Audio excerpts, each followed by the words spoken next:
আসসালামু আলাইকুম ভিউয়ার, সবাই কেমন আছেন?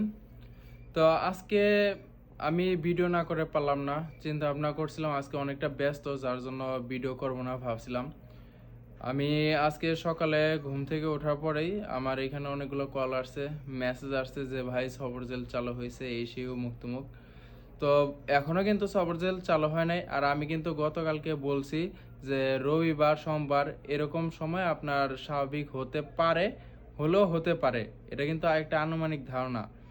তো কপালে কি আছে সেটা তো বলা যায় না, কিন্তু কিছু কিছু মাদারি আছে, প্রতারক চক্র আছে, মাদারি শালার মক্কাতে এরকম মাদারি থাকে, যারা মনে করেন যে এখন পকেটে টাকা না থাকার কারণে সবাইরে বলতেছে যে মক্কা চালু আছে, রেট বেশি লাগবো, কত 1000-1200 মুক্তমুখ।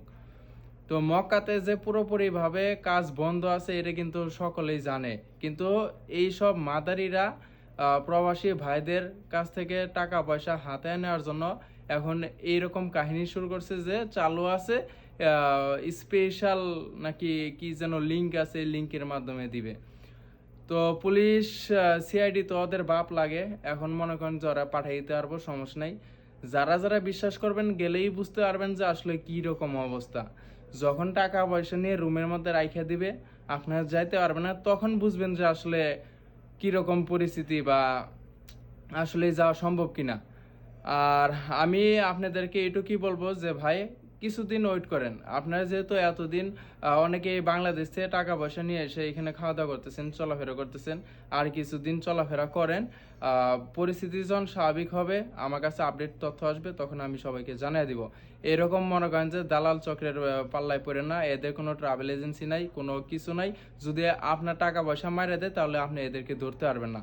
এই কথাটা মাথায় সবসময় রাখবেন। আর বর্তমানে যেরকম পরিস্থিতি চলতেছে, আমার মনে হয় না যে আপনার এটা খুব তাড়াতাড়ি সলভ হবে। যদি সলভ হয় আলহামদুলিল্লাহ, সবার জন্যই ভালো। কারণ মক্কাতে অনেক লোক এখনো আটকা আছে, অনেক এজেন্টের কাছে অনেক লোক আটকা আছে, পাঠিয়ে দিতে পারতেছে না। তারপর হলো এখন মনে করেন যে বর্তমানে খুব করুণ পরিস্থিতি চলতেছে, সবাই বাসা থেকে টাকা পয়সা নিয়ে এসে খাওয়া দাওয়া করতেছে। আর যখন লোক চালু মানে লোক ধরে দেওয়া চালু হবে, তখন রেট বাড়বে অবশ্যই। কিন্তু এখনো মক্কার সফর জেল বন্ধ আছে, এক কথাই আমার ভিডিও শেষ। এখন আপনারা যারা যাবেন বা যাবেন না এটা আপনাদের ব্যক্তিগত বিষয়, আমি আপনাদেরকে সাবধান করে দিলাম। সবাই ভালো থাকবেন।